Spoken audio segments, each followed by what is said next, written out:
Ayan, hello guys. Nandito tayo sa aking hacienda. Ayan. For today's video, ayan. Kuha tayo ng strawberry.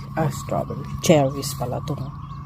And guys, mag-harvest tayo ng cherries ngayon. Ayan. At meron pang natitirang mga cherries dito. Nandito nga ako.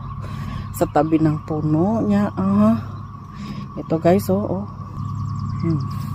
Ayan. Ayan, mag-harvest na tayo. Sobrang red na sila, oh. Ayan, harvest na natin lahat to. Ito,